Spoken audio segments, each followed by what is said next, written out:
Hey, so I just wanted to make a quick bit of an informative video because I've seen a lot of questionable wiring on these 2000 or 1999 to 2007 GM trucks, and I've done a lot of questionable wiring on them. Hence this rat's nest under here. But I wanted to show you guys because I've seen a lot of people using fuse taps and stupid things for stuff where there's a lot simpler of a solution. So if you look right up in here, see where all those spade connectors go on, right beside the trailer brake controller plug-in. That is an accessory port. So I'm gonna include a picture of like a diagram of which pin does what.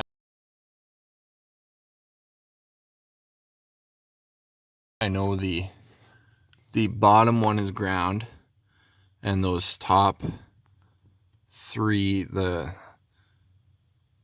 one that the red wire is going into and the one that the green wire is going into are both, the middle one there is constant power, the top two are keyed power, I believe, and then I think one of them doesn't do anything, but it's a really easy spot to steal power from.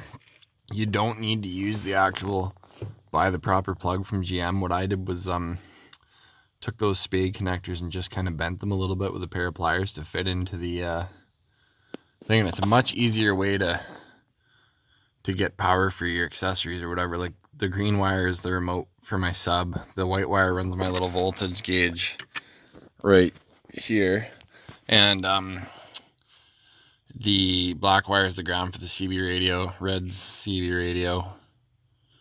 And yeah, I like the diagram that I'll post here has which each one does, whether it's key on power, constant power, or whether it has or what size fuse it is on, because I believe a couple of them are on one fuse in the power distribution thing or whatever right here inside of the cab, and then some of the other ones are on the underhood fuse box.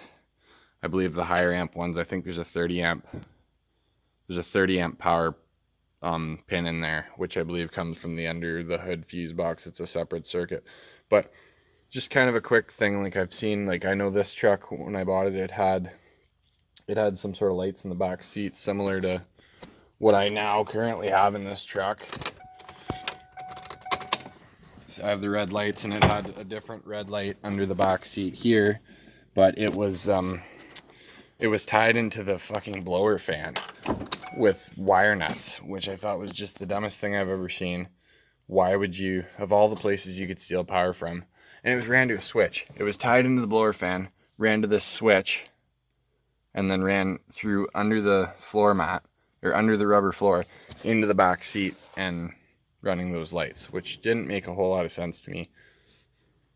But anyway, I just wanted to kind of show you this. I hope it's informative to some people on an easy way to get power for aftermarket accessories of sorts in these trucks.